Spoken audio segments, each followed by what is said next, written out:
안녕하세요. 저는 서울에 사는 70대 할머니입니다. 제가 70대라고 저를 소개하게 되는 날이 올 거라고는 상상조차 하지 못했는데 시간이 언제 이렇게 빨리 갔는지 정말 세월이 무상하다는 생각이 드는 것 같아요. 아마 제 사연을 끝까지 들으시면 더더욱 그런 생각을 하게 되지 않으실까 합니다. 제가 요즘 참 많이 하는 생각이거든요. 인생 무상 말입니다. 저는 오늘 사연을 어떻게 보면 기록한다는 생각으로 쓰게 되었습니다. 그리고 보다 많은 분이 제 이야기를 들어주셨으면 하는 마음에 쓰게 된 것도 있고 말이죠. 제가 최근에 정말 슬픈 일이 있었거든요. 그 일에 관해 이야기하려면 먼저 제 가족 관계에 대한 설명이 조금 필요할 것 같네요. 저는 아들이 둘 있습니다. 물론 남편도 있었어요. 남편은 둘째가 중학교를 입학하던 그 해에 사고로 세상을 떠났습니다. 사고로 소중한 사람을 잃으면 뭔가를 생각할 겨를도 없어요. 그냥 닥치는 대로 다 해야 합니다. 게다가 그 사고는 음주운전 교통사고였습니다. 일을 마치고 밤늦게 퇴근하던 남편을 음주운전을 한 차가 그대로 들이박은 겁니다. 정말 순식간이었고 남편은 그 자리에서 바로 사망했다고 경찰이 그날 그렇게 이야기해줬던 게 아직도 생생하게 다 기억나요. 그날 날씨나 제 기분이나 뭐 그런 것들, 모든 것들 말입니다. 원래 절대 잊을 수 없는 일을 경험한 날은 생생하게 기억이 나는 법이잖아요. 그날에 제가 그랬습니다. 다행인지 불행인지 남편은 자신의 앞으로 들어둔 보험이 많았고 그리고 음주운전을 한 그 가해자에게도 상당한 보험금을 받을 수 있었어요. 음주운전으로 인한 사망사고였기 때문에 그 운전자는 징역을 살아야 했고 물론 당시에도 지금도 그 사람이 정말 원망스럽고 증오스럽지만 억울하거나 한을 품고 있거나 그러지는 않습니다. 그래봐야 사실 저에게 좋은 것도 하나도 없고 말이죠. 괘씸하다고 돈을 포기하기에는 저에게 딸린 식구가 많기도 했습니다. 남편의 보험금과 사고 보상금으로 아이들을 키우는 데는 별로 힘들지는 않았어요. 물론 금전적으로 그랬던 거고 아빠 없는 자식들이라는 이야기를 듣게 하지 않으려고 제가 엄하게 키운 건 있습니다. 그런 과정에서 마음고생을 참 많이 했고 말이죠. 혼자 정말 많이 울었던 것 같아요. 엄마의 마음고생을 알았던 건지 아니면 아이들이 그냥 잘난 아이들이었던 건지 저의 두 아들들은 정말 잘 컸습니다. 공부도 참 잘했고 학교도 잘 갔고 취직들도 정말 잘했어요. 지금 다시 생각해도 우리 아들들은 너무나 기특한 아들들입니다.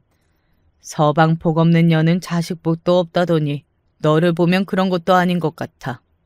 인물 좋지, 공부 잘하지, 게다가 성격까지 좋아. 너는 그런 아들이 어떻게 둘이나 있을 수가 있냐? 남들은 하나도 갖기 힘든데. 라고 친구들이 입을 모아 말할 정도였으니 말입니다. 그런 소리를 들을 만큼 아이들을 잘 키웠다고 생각합니다. 언젠가 먼 훗날 남편을 다시 만나게 되는 날이 왔을 때 정말 자랑스럽게 이야기할 수 있을 만큼 말입니다. 그러면 남편이 이렇게 이야기해 줄 거라고 생각해요. 자네가 내 목까지 정말 고생이 많았네. 하고 말이죠. 사실 언젠가 그 말을 듣기 위해서 더더욱 열심히 키웠던 것도 있어요. 부끄럽지 않고 싶었거든요. 자랑스럽게 이야기하고 싶었습니다. 피는 절대 못 속인다고 아들들의 성격은 둘 다 무뚝뚝하고 표현이 적은 편이기는 했습니다. 저는 그것마저 둘 다 남편을 쏙 빼닮았다고 생각했어요. 저희 남편이 살아있을 때 그랬거든요. 겉으로는 표현하지는 않지만 속정이 정말 많고 또 따뜻한 사람이라 저는 저희 아들들도 둘 다 그럴 거라고 믿어 의심치 않았습니다.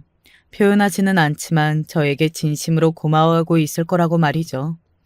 남편이 죽고 나서 받은 돈으로 아이들을 키우면서 저는 그냥 돈을 저금해 두지 않았었거든요.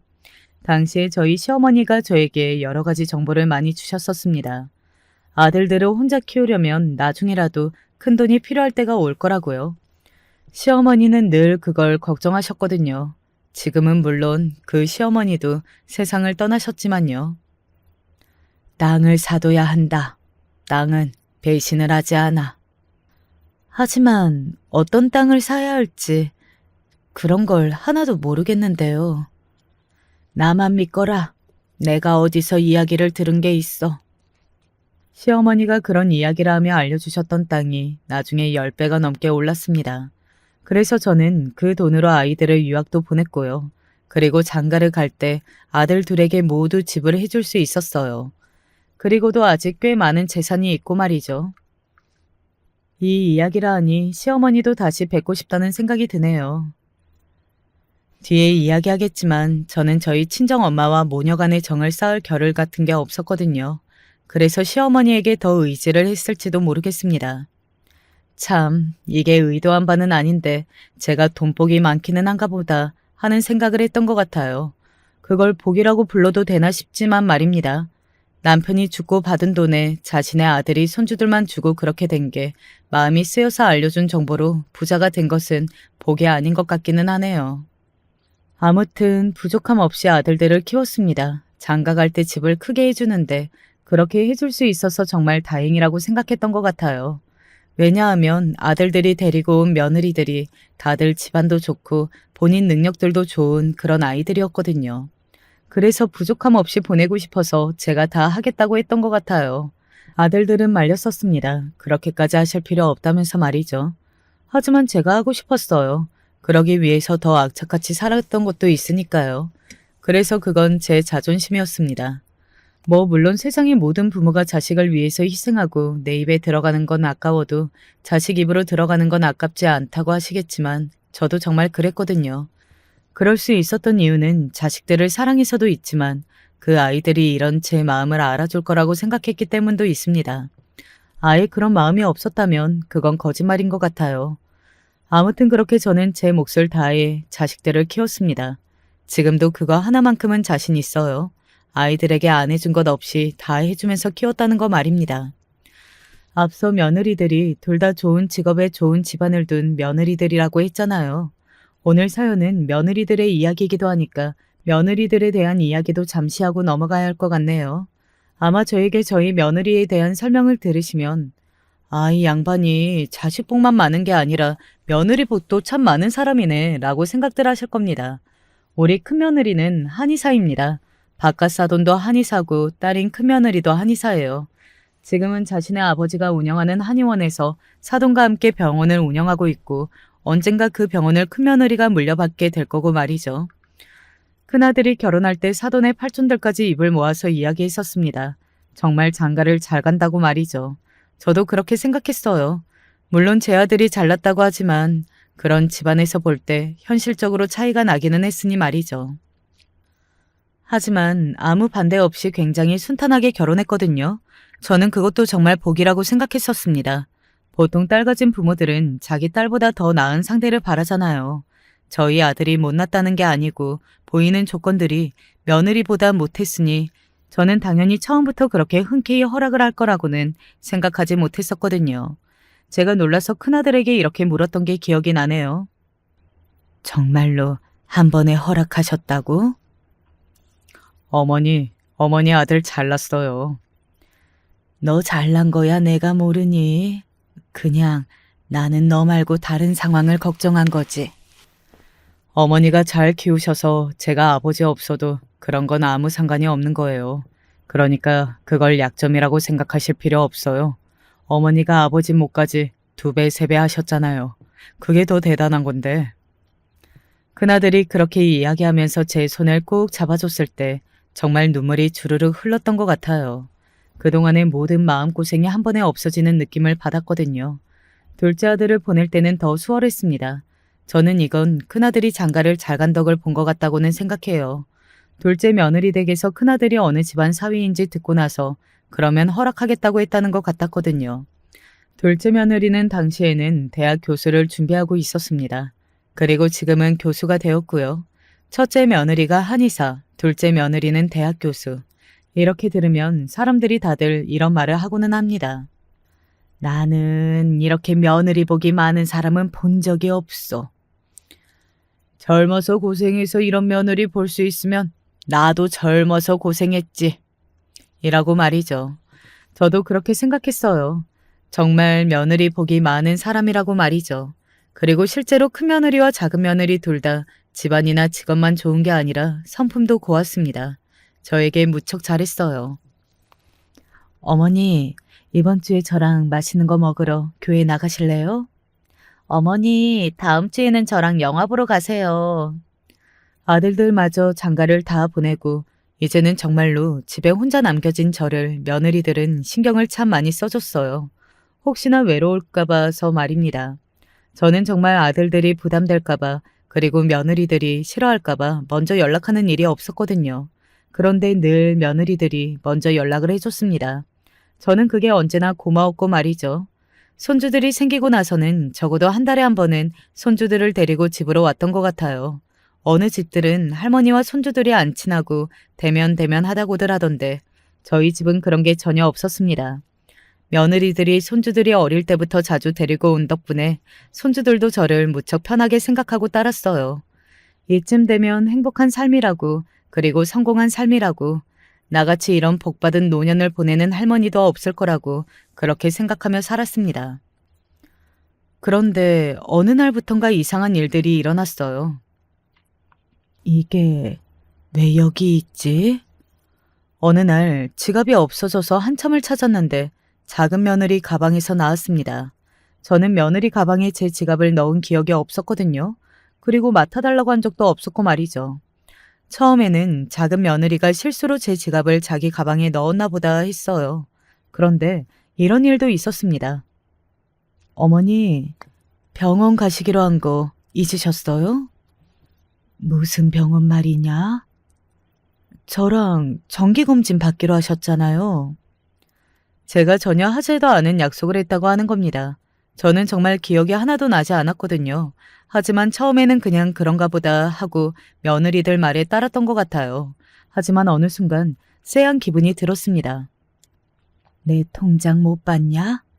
그거 어머니가 저한테 맡기셨잖아요. 내가 언제? 어느 날은 통장이 작은 며느리가 다 가지고 있기도 했고 또 제가 모르는 사이에 저희 집 명의가 큰아들 앞으로 되어 있더라고요. 다른 거면 몰라도 자꾸 재산에 관련해서 이런 일이 생기니 제가 이상한 생각이 안 들 수가 없었습니다. 통장을 맡긴 적이 없는데 내가 맡아달라고 했다고 하고 집 명의가 큰아들 명의로 되어 있고 그렇다니까. 그거 네 아들들이 재산 다 빼돌리려고 너 이상한 사람 만드는 거 아니야? 내 재산이 얼마나 된다고. 며느리들 집안에 돈이 더 많을 텐데. 너 사람 일은 모르는 거다. 원래 있는 애들이 욕심이 더 많은 거야. 그리고 네가 가진 재산이면 욕심낼 만도 하지. 한두 푼도 아니고. 한 번 의심이 시작되니 그 의심은 끝도 없이 깊어져만 갔습니다. 그리고 돈에 대한 것들이 대부분이었기 때문에 어쩔 수 없었어요. 아마 여러분이 저라고 해도 의심하셨을 걸로 생각합니다. 그러던 중 사건 하나가 터졌습니다. 냉장고에 사과 어디다 뒀니? 사과요? 그래, 사과. 저는 사과를 본 적이 없는데 어머니 사두신 거 맞아요? 안 그래도 건망증이 너무 심해지는 느낌이라 그런 부분에 잔뜩 예민해져 있던 상황이었습니다.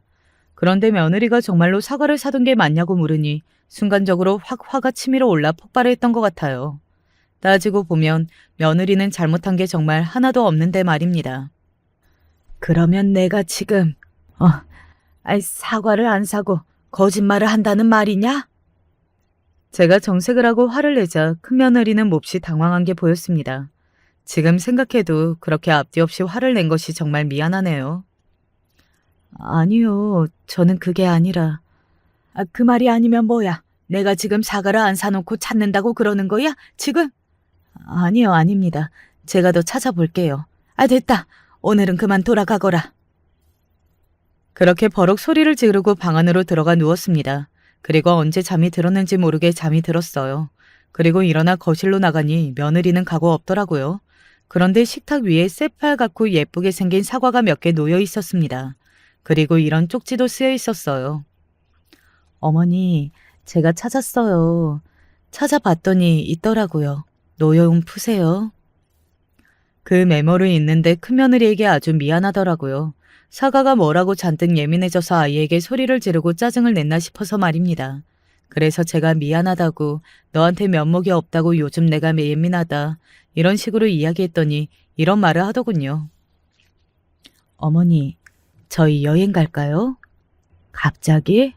곧 어머니 생신이기도 하고 다 같이 여행을 가본 적이 없잖아요.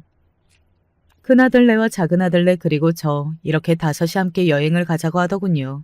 그리고 거기서 제 칠순잔치도 하고 말이죠. 뭐 요즘은 칠순이라고 사람들을 초대해서 잔치하고 이런 거 거의 없잖아요. 주변만 봐도 아시겠지만 요즘은 이른이 되어도 완전 할머니 같지는 않거든요.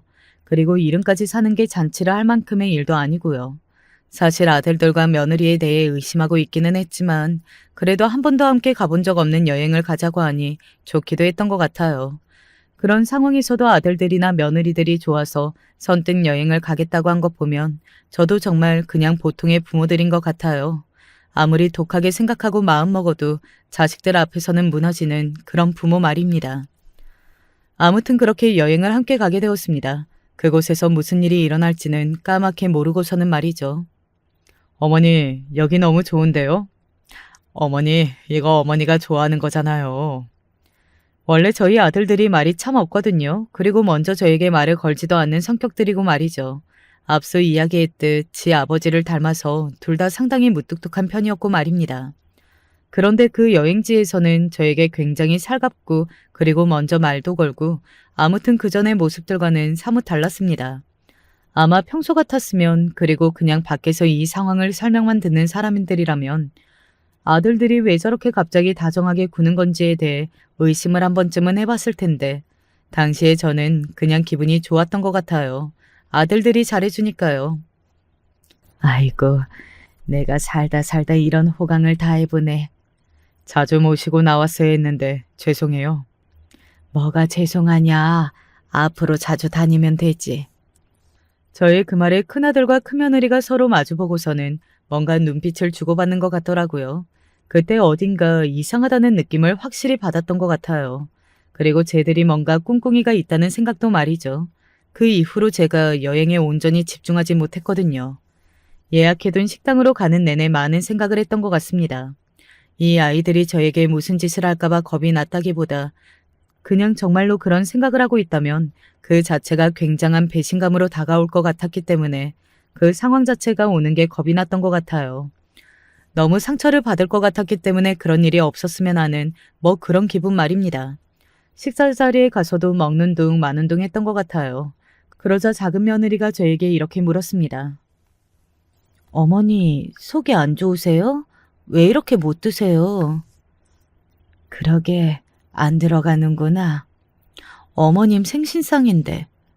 올해 말고 내년에도 이렇게 하면 되지. 올해는 영 안 들어간다. 내년에는 잘 먹으마. 어느 정도는 떠보는 마음으로 그렇게 이야기했던 거기도 합니다. 그런데 아이들의 반응이 정말 심상치 않았어요. 큰애 부부는 서로를 마주보며 약간 안절부절 못하는 분위기였고 작은애 부부는 제 눈치를 보기 시작했습니다. 그래서 그냥 제가 바로 물었습니다. 너희 아까부터 왜들 그러냐? 똥 마려운 강아지들처럼. 나한테 뭐 숨기는 거 있어? 제 그 말에 큰며느리가 눈에 띄게 당황한 게 보였지만 이내 웃으며 이렇게 말하더군요. 저희가 어머님한테 숨길 게 뭐가 있어요. 니들 반응이 이상해서 그런다. 내가 못할 말한 것도 아니고. 내년에는 어떨지 모르니까 약속을 못 드려서 죄송한 마음에 그러는 거죠. 저희 바쁜 거 아시잖아요. 내년에도 꼭 같이 와요. 제가 자리 꼭 마련할게요. 큰며느리의 그 말을 믿지는 않았지만 제가 여기서 캐묻는다고 해도 더는 대답해 줄 것 같지 않아서 그냥 입을 다물었습니다. 그리고 피곤하니 빨리 숙소로 가자고 했어요. 갑자기 졸음이 미친 듯이 몰려오더라고요. 무슨 약을 먹은 사람처럼 말입니다. 아이들의 차를 타고 숙소로 와서 제 방에서 잠이 들었습니다. 그러다 잠에서 깼어요. 목이 말라서 부엌으로 가 물을 마시려고 하는데 아이들끼리 대화를 나누는 소리가 들려왔습니다. 어제가 어머니와 마지막 식사잖아요.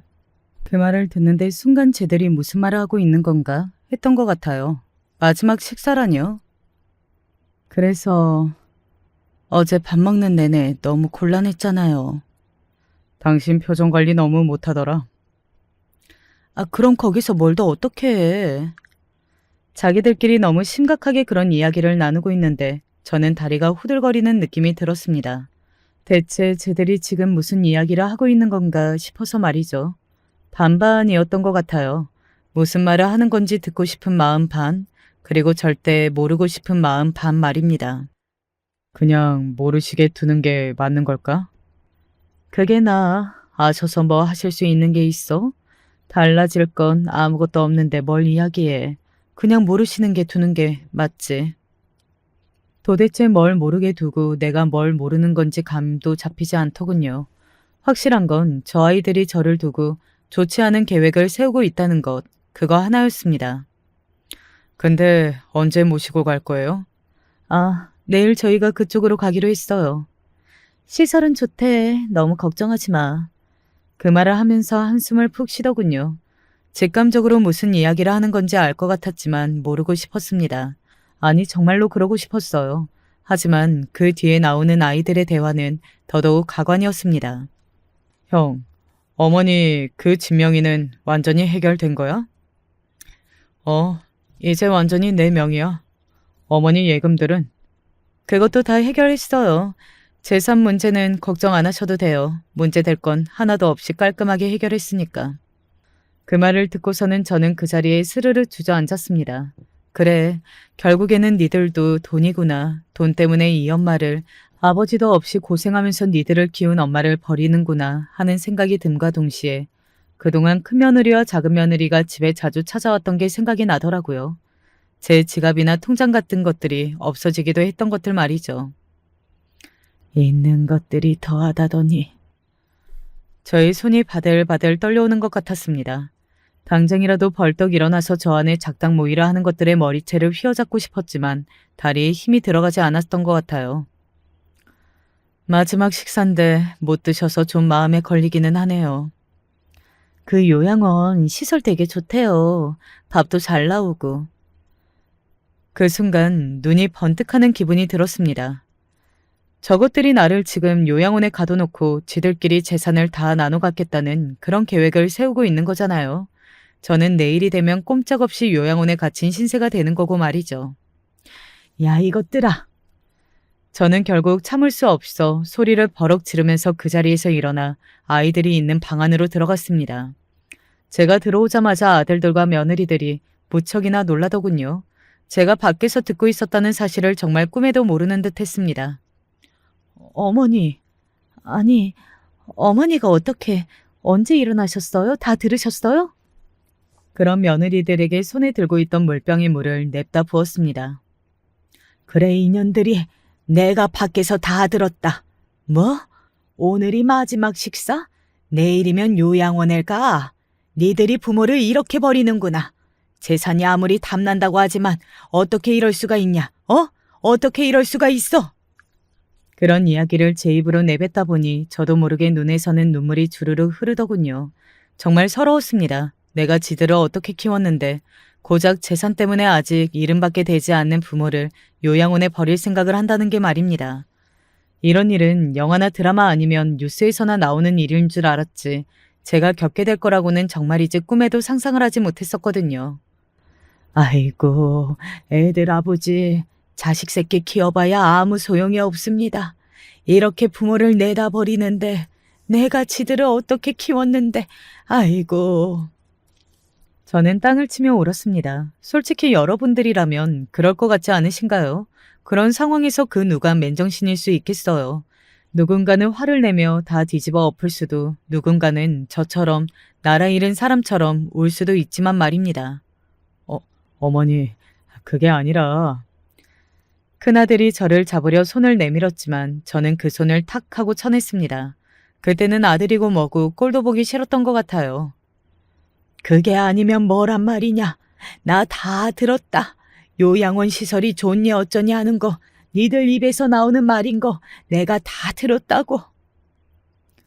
큰아들이 굉장히 난처하고 곤란한 표정을 짓더군요. 그 표정을 보는데 다시 한번 제 세상이 무너지는 기분이 들었습니다. 제가 한 말이 다 진실이라는 뜻이니까요. 저는 그제야 큰아들에게 손을 들어 마구잡이로 내려쳤어요. 네가 어떻게 이럴 수가 있냐? 무뚝뚝해도 그래도 속정 많고 속으로는 지 엄마한테 감사하다는 생각이라도 하고 살 줄 알았더니 어떻게 돈 때문에 부모를 요양원에 버릴 생각을 하고 그 요양원의 시설이 어쩌느니 이런 이야기를 할 수가 있어? 큰아들은 어쩔 줄을 몰라 하더군요. 조금 전까지 저를 버릴 생각을 한 사람이면서 그런 태도를 보이는 게 이해가 되질 않았던 것 같아요. 차라리 나를 여기서 죽여라. 그냥 나는 여기서 죽는 게 낫겠다. 그때였어요. 큰며느리가 저와 큰아들의 사이를 가로막았습니다. 또 지 남편 맞는 건 보기 싫었나 보네 하는 생각이 들었어요. 왜? 네 남편 맞는 건 보기가 싫으냐? 이런 폐류나 내가 때리면 좀 어때? 그런 제 말에 큰며느리의 눈에 눈물이 고이는 듯 했습니다. 그리고는 도저히 더 이상은 참을 수 없겠다는 듯 눈을 질끈 감고는 소리쳤어요. 이 사람한테 이러시면 안 돼요. 내가 뭘 이러면 안 돼. 이러면 안 되는 건 니들이지. 어머님 때문에 이 사람이 얼마나 울었는데 폐륜하라니요. 그런 말 하시면 안 돼요, 어머니. 순간 무슨 소리를 하나 싶어서 멈칫하고 아이들을 바라봤습니다. 그런데 아들 둘 다 며느리 둘의 표정이 어딘가 이상했어요. 부모를 요양원에 강제로 가둬놓고 재산을 빼돌릴 생각을 했던 걸 들킬 사람들의 표정이 아니었습니다. 울고 불고 해야 할 건 니들이 아닌 곳 안돼. 니들이 왜 그런 세상이 다 무너진 얼굴을 하고 있어? 어? 정말 딱 그랬어요. 세상이 무너진 것도 울고 불고 난리를 쳐야 하는 사람도 다름 아닌 전데 그 아이들이 그런 표정을 하고 저를 바라보고 있었던 겁니다. 그 순간 저는 다른 쎄한 감각을 느꼈던 것 같아요. 그리고 그것 또한 슬프게도 적중하고 말았습니다. 어머님, 지금 많이 아프세요. 여보, 이렇게 됐는데 어떻게 더 숨겨. 그리고 나는 어머님도 아셔야 한다고 생각해. 어머님한테도 주변 정리를 하고 마음을 다독일 시간을 드려야지. 이거 안 알려드리는 게 불효라니까? 작은 아들네 부부가 침울한 표정으로 나누는 대화가 어딘가 심상치 않았습니다. 저는 또다시 불길한 예감에 휩싸여야 했고 말이죠. 도대체 무슨 소리를 하는 거냐? 제대로 이야기해. 내가 어디가 어떻게 아프다는 거야? 제 그 말에 작은 며느리가 잠시 망설이다가 한숨을 쉬고는 입을 열었습니다. 모두 체념한 것 같은 얼굴이었어요. 아직도 그때 아이들의 표정이 생생하게 기억이 나네요. 어머니, 요즘 기억 못 하시는 일 많죠? 작은 며느리가 그 말을 뱉는데 순간 심장이 저 아래까지 철렁 하고 내려앉았던 것 같아요. 어떤 직감 같은 게 들었었거든요. 그리고 그 기억이 생각났다 이게 아니라 아예 전혀 그런 일이 있었는지도 기억 못 하시는 경우가 대부분이고요. 무슨 말이 하고 싶은 거냐? 사실 처음에는 아닐 거라고 아니어야만 한다고 그렇게 생각하고 정색을 했던 것 같습니다.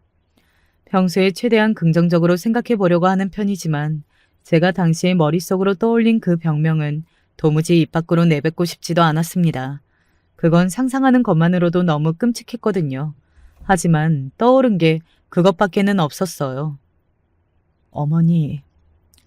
큰며느리가 아무 말도 하지 못하고 저를 그렇게 부르며 울먹거렸습니다. 저는 그 자리에서 다시 다리에 힘이 풀려 주저앉았어요. 내가 지금 치매라는 게냐? 어? 지금 니들 말이 그런 거지? 믿을 수 없었습니다. 아니 믿기지 않았습니다. 일은 물론 나이로만 보면 할머니가 맞죠. 그리고 저는 실제로도 손주들도 있었고 말이죠. 하지만 치매가 오기에는 아직 한참 먼 나이라고 생각했었거든요. 주위에 함께 친하게 지내는 다른 또래 할머니들 중에서도 아무도 치매에 걸린 사람은 없었고 말입니다. 일단 약을 꾸준히 잘 드시면 진행 속도가 늦어질 수도 있다고 하니까. 저는 그 말을 듣고 크게 소리를 질렀어요. 지금 와서 돌이켜보면 아이들이 무슨 죄로 저의 그 화를 다 받아주고 있었어야 했나 하는 생각이 들지만 당시에 저는 그럴 수밖에 없었습니다. 정말 그것 말고는 할 수 있는 게 없었어요. 아니다. 믿을 수 없어. 니들 지금 거짓말하는 거지? 엄마, 저희가 그런 걸로 거짓말을 왜 해요? 내 재산 빼돌리려고 니들끼리 지금 쇼하는 거 아니야. 내가 치매라니 어디서 그런 말도 안 되는 소리를 하고 있는 거야. 어? 지금 와서 돌이켜 생각해보니 아이들에게 정말 미안하네요. 아이들은 최선을 다했을 뿐인데 엄마가 병명을 믿지 못하고 자신들을 천하의 불효자로 만드는 소리를 내뱉으며 난리를 쳤으니 말입니다. 나는 못 믿겠다.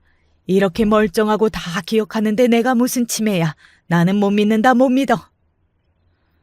그렇게 소리를 질러대며 부정했던 것 같아요. 어쩌면 그 누구보다 잘 알고 있었던지도 모르겠습니다.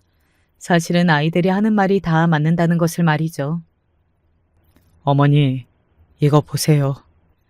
결국 큰아들이 한숨을 쉬며 저에게 무언가를 내밀었습니다. 그리고 저는 그걸 보고 머릿속이 새하얗게 바뀌는 것을 경험했던 것 같아요. 아들이 내민 종이에는 누가 봐도 명백히 제 글씨인 글씨가 적혀 있었습니다. 바로 이렇게 말입니다. 나는 치매다. 이 글을 썼다는 것도 언젠가 있게 될지 모르겠지. 하지만 치매가 맞다. 이미 병원을 3번이나 가봤지만 늘 같은 결과가 나왔다.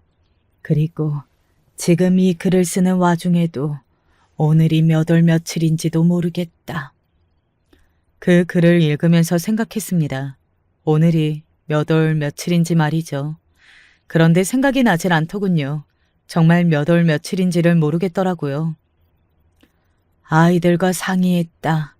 긴 병에는 장사 없고 낫지도 않고 갈수록 아이들이 감당만 힘들어질 이런 병을 갖고 아이들 곁에 있을 수 없다는 결론을 내렸다. 근처에 좋은 요양원을 알아봤다. 이 정도 시설이면 아이들도 괜찮을 것 같다고 동의했다. 저는 정말이지 아무것도 기억나는 게 없거든요. 아이들과 상의했다는 것도 또 제가 직접 요양원을 알아봤다는 것도 그 무엇 하나 제대로 기억나는 게 없었습니다. 그런데 그 글에서는 다 제가 했다는 겁니다. 그런 경험이 너무 무섭고 눈물이 날 것 같았던 것 같아요. 그리고 무심결에 이런 말을 내뱉었습니다. 그네가 올해 30이냐? 제 그 질문에 큰아들이 오열했습니다. 웃긴 게 뭔지 아세요? 큰아들의 얼굴은 누가 봐도 30보다는 많은 나이였습니다. 아, 치매구나. 스스로 인정할 수밖에 없었습니다. 치매는 정말 세상에서 가장 슬픈 병이 아닐까 하는 생각을 요즘 하는 것 같아요. 낫지 않은 병이고 최근 기억부터 서서히 잊어가는 병이잖아요. 기억이 없는 나는 내가 맞는지도 모르겠고 결국은 사랑하는 사람들에게 피해만 끼치다 가는 병을 앓게 된 게 정말이지 믿을 수가 없었던 것 같아요. 그리고 현실을 부정하고 싶은 마음도 컸고 말이죠. 그런 마음으로 요양원에 들어갔어요. 반쯤은 믿지 않고 부정하는 마음으로 말입니다. 하지만 그곳에서 지내다 보니 더더욱 확신이 들었습니다. 아, 나는 치매가 맞구나 하는 확신 말입니다. 나중에 안 사실인데 제 지갑을 훔쳐갔다고 며느리를 의심한 것도 사실은 제가 며느리 가방에 제 지갑을 넣어둔 거였더라고요. 모두 제 증상을 알고 있었기 때문에 놀라지 않고 차분히 대응할 수 있었던 것 같아요. 이제 와서 다시 생각해보면 가족들에게 정말 미안한 것 투성입니다. 제가 요양원에 들어오길 스스로 결정했던 이유도 너무나 납득이 되는 이유이기는 했어요. 나는 언젠가 치매에 걸리면 자식들 고생 안 시키고 어디 산에 들어가거나 요양원 같은 곳에 들어가 있을 거야. 언젠가 그런 말을 했던 적이 있었거든요. 그런 말을 했던 이유 중에 가장 결정적인 건 다름 아닌 엄마였습니다. 저희 친정엄마가 치매였거든요. 꽤 오래 가족들을 고생시키다가 돌아가셨어요. 한번 겪어서 그 누구보다 잘 알고 있었습니다. 이 병이 얼마나 가족들을 힘들게 하는지, 그리고 얼마나 본인도 힘들게 하는지 말이죠. 차라리 어디 몸이 아픈 거라면 하는 생각을 하루에도 수십 번을 했던 것 같아요. 그러면 병원에서 고칠 수도 있고 나을 거라는 희망을 품을 수도 있는데 이건 아예 그런 희망조차 품을 수 없는 병이잖아요. 치매와 노년기 우울증은 같이 오는 경우가 많다는 말을 들었습니다.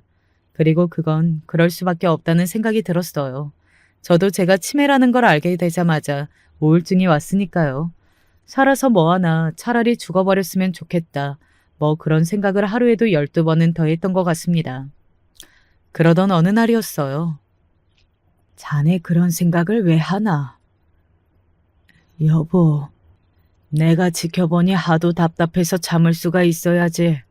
너무 나쁘게만 생각하지 말어. 어떻게 보면 자네에게는 좋은 병일 수도 있어. 이게 무슨 좋은 병이에요.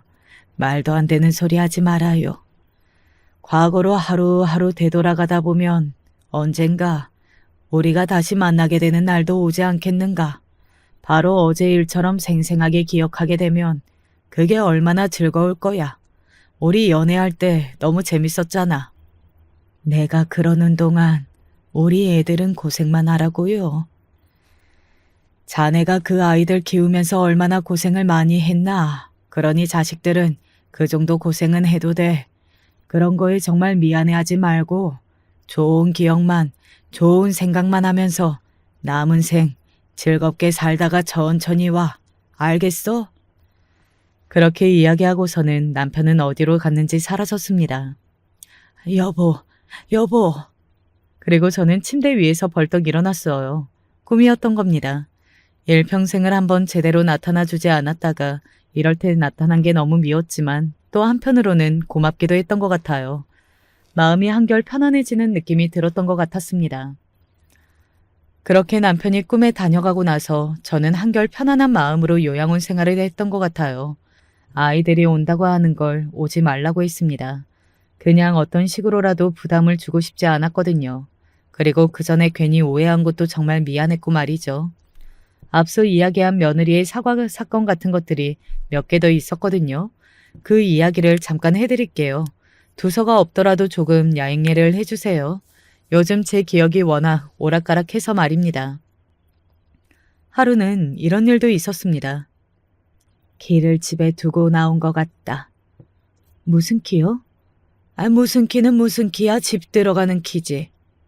어머님, 도어락 비밀번호 까먹으셨어요? 도어락이라니 그게 무슨 소리니? 비밀번호 누르는 거요. 작은 며느리가 무슨 소리를 한지 알 수 없어서 인상을 쓰고 집 앞으로 가서는 알았습니다. 아, 이게 도어락이라는 거구나 하는 걸 말이죠. 사실 당시에는 너무 처음 보는 거라 멍하니 서서 그 도어락만 보고 있었던 것 같아요. 비밀번호 기억이 안 나세요? 그리고 또 작은 며느리의 기억이 안 나냐는 말에 버럭 소리를 질렀던 기억이 있어요. 기억이 안 나가는 뭐라 안 나. 너는 거슬리니까 집에 가거라. 어머님 들어가는 거 보고 갈게요. 너 지금 나 감시하냐? 어? 그냥 가래도? 아니, 저는 그게 아니고. 아마 그쯤에는 며느리들이 둘 다 저의 증상을 보고 조금 의심을 하고 있던 때였을 겁니다. 그러니 작은 며느리가 제 말에 가는 척을 하고서는 한참을 집에 들어가지 못하는 저를 보고 있다가 결국은 다시 나와서 도와줬던 기억이 나네요. 그리고 저는 그런 작은 며느리를 향해 화를 냈었고 말이죠. 너 숨어서 나 감시했니? 아니요. 저는 그냥 어머님이 걱정돼서. 내가 무슨 어린애야? 문을 못 열까봐 걱정돼서 그러고 감시하게? 내가 할 수 있다니까 너는 가라고 했잖아. 그게 문 앞에서 1시간을 혼자 서 있던 사람이 할 말이냐고요. 걱정이 돼서 온 며느리한테 그렇게 골질을 하다가 번뜩 생각이 난 비밀번호에 의기양양하게 집 안으로 들어서며 이렇게 이야기했었습니다. 지금에 와서 생각하면 얼굴이 다 화끈거리네요. 물론 이곳에 들어와서도 일이 있기는 했습니다. 내가 왜 여기 있어? 여기 어디야? 제가 치매고 이곳에 자식들과 제가 동의해서 들어왔다는 사실을 잊어버린 어느 날이었습니다. 그렇게 소리를 지르며 보호사들에게 시비를 걸었어요. 왜 그렇게 우악스러웠는지 정말 저희 친정엄마가 생각나서 제 스스로가 미웠던 기억이 있네요. 환자분께서는 치매 증상으로 뭐? 치매? 내가 나이가 몇인데 치매야. 말도 안 되는 소리 하지 말고 우리 아들 불러 당장. 연락 드릴 테니 일단 진정하세요. 내가 지금 진정하게 생겼어? 이것들이 멀쩡한 사람을 이런 곳에 가둬두는데 우리 아들이 알아봐. 당신들 가만히 안 둔다고. 그러면서 고래고래 소리를 지르고 욕을 하고 말이죠. 정말 수치스러운 건 그때의 제 모습을 또 멀쩡할 때의 저는 다 기억한다는 점이었어요. 차라리 그런 기억도 빨리 잊게 되면 좋으려만 말입니다. 그렇게 찾아온 아들에게도 별별 소리를 다 했습니다. 네가 내 돈 다 가져가려고 나 여기 가둔 거 모를 줄 알아? 네 마누라가 나 여기 가두라고 시키든 이거 폐륜이다, 폐륜이야. 너희 아버지가 하늘에서 보시고 우시겠다. 지금 사연을 쓰기 위해서 제가 한 짓들을 돌이켜보니 정말 부끄럽다 못해 수치스러운 감정마저 드는 것 같습니다. 하지만 아들이나 며느리는 제가 그렇게 진상을 부려도 단 한 번도 화를 내거나 큰 소리를 냈던 적이 없습니다. 생각해보면 항상 차분하게 저를 달랬던 것 같아요. 제가 정말 자식복 하나는 타고난 여자가 맞는 것 같다는 걸 이렇게 오늘 사연을 쓰면서 다시 한번 깨닫게 되는 것 같네요. 미안한 마음을 담아 편지를 썼었습니다. 정신이 온전할 때 너희에게 사과하는 글을 하나 써두고 싶었다. 다시 또 너를 불러서 험한 소리를 하고 상처를 주고 하게 될지 모른다고 생각하니 그냥 내가 아무리 불러도 이 안에서 죽겠다고 해도 니들이 오지 않았으면 하는 바람도 있구나. 치매라는 병이 이래서 참 무섭다. 가장 소중하다고 생각하는 사람들을 알아보지 못하고 믿지 못하고 그래도 나는 착하게 열심히 살아왔다고 생각했는데 왜 나에게 이런 일이 일어난 건지 때때로는 하늘이 참 원망스럽구나. 하지만 이거 하나만은 알아다오. 내가 정신이 나가서 너희에게 하는 말 중에는 진심이 없다는 것을 말이다. 나는 언제나 너희에게 고맙게 생각하고 너희가 내 아들 며느리라서 너무 자랑스럽고 좋으니까 말이다. 그리고 언제든 힘들면 모른 척을 해도 된다. 내가 겪어봐서 알잖니? 이 병에는 장사가 없다는 것을 말이다. 미안하고 고맙다. 언제나 이 이야기를 하고 싶었어. 라고 말입니다. 그리고 얼마 지나지 않아 온 자식들에게 그 편지를 전달했어요. 그리고 얼마 지나지 않아 답장을 가지고 돌아왔습니다. 큰아들이 대표로 쓴 것 같았어요. 저는 자라면서 아버지가 없는 티가 난다는 말을 단 한 번도 들어본 적이 없었습니다. 그때는 그게 당연한 건 줄 알았는데 제가 나이가 들면서 어머니가 저희를 그렇게 키워내시기가 여간 힘든 게 아니었겠구나 하는 생각이 참 많이 들었습니다. 그런 생각은 결혼을 하고 아이를 낳으면서 더더욱 강해졌어요. 그래서 늘 감사하게 생각하고 있고 존경하고 있습니다. 저는 어디서 존경하는 사람이 누구냐고 물으면 언제나 어머니라고 대답했어요. 그건 지금도 여전히 마찬가지입니다. 저는 다시 태어나도 어머니 아들로 태어나고 싶다고 두 번 고민 없이 말할 정도로 말입니다. 저를 낳아주시고 키워주시고 그리고 지금까지 제 옆에 이렇게 계셔주셔서 감사합니다. 저는 어떤 모습의 어머니라도 부디 오랫동안 제 곁에 계시기만 한다면 다 이겨낼 수 있으니 오지 말라고 모른 척하라고 그런 말씀은 하지 마세요. 이건 저뿐만이 아니라 동생놈도 마찬가지고요. 언제나 감사하고 마음속 깊이 사랑하고 있습니다. 큰아들이 가지고 온 그 편지를 읽고 얼마나 울었는지 모릅니다. 그리고 정말 닳고 닳도록 읽었어요. 혹시나 그 편지 내용을 잊어버리게 될까 봐서 말이죠. 다른 건 다 잊어도 그 편지 내용 하나만큼은 잊고 싶지 않았거든요. 그 편지를 받은 다음 날 산책을 하던 시간에 하늘을 보고 이렇게 말했던 기억이 있네요. 내가 자식 하나는 정말 잘 키웠죠. 하고 말입니다. 물론 힘든 길이 될 거라는 걸 잘 알고 있습니다. 그리고 이건 끝이 보이는 길도 아니잖아요. 모두가 힘들 거고 그 힘든 사람 안에는 저와 제가 가장 사랑하는 가족들이 포함되어 있겠죠. 사실 한때는 모두를 위해서 내가 그냥 어딘가에서 확 죽어버리는 게 낫겠다는 생각을 한 적도 있습니다. 하지만 아들의 그 편지를 받고 보니 그건 정말로 모두를 위한 길은 아니더라고요. 제가 그렇게 사라지면 남겨진 아들들은 평생을 죄책감에 시달릴 테니 말입니다. 가능할지는 모르겠지만 최대한 천천히 기억을 잃기 위해 할 수 있는 노력은 다할 생각입니다. 그리고 남편과 아들의 말처럼 이곳에서 오래오래 살다가 최대한 늦게 떠나보려고요. 물론 그 사이에 무슨 일이 생길지는 모르겠지만 지금의 저는 그렇게 생각하는 것 같습니다. 그리고 요즘에는 책도 읽고 두뇌에 좋다는 게임도 열심히 하고 있어요. 물론 상당히 힘들고 시간이 오래 걸리기는 하지만 조금씩이라도 하는 게 도움이 되지 않을까 싶어서 말입니다. 그리고 듣게 된 기쁜 소식인데 제가 가끔 기억을 잃고도 여기가 어디냐고 할 때 그 태도가 그 전과는 많이 달라졌다고 하더라고요. 전에는 무턱대고 소리 지르고 아들한테 전화해 하는 느낌이었다면 요즘은 차분하게 제 말도 기다리시고 또 아드님이랑 통화만 하면 금방 수긍하시는 것 같아요. 라고 말이죠. 치매라는 게 정말 힘든 병이잖아요. 물론 이겨낼 방법이 있는 병은 아니지만 최대한 제 방식대로 그 길을 걸어가 볼까 합니다. 저는 제 주위에 도와주는 사람이 많으니 조금 더 수월하지 않을까요? 오늘 하루가 행복하고 내일이 행복하고 그런 하루하루가 쌓이다 보면 언젠가는 기적처럼 괜찮아지게 되는 날이 올지도 모르고 말이죠. 물론 꿈 같은 이야기겠지만요.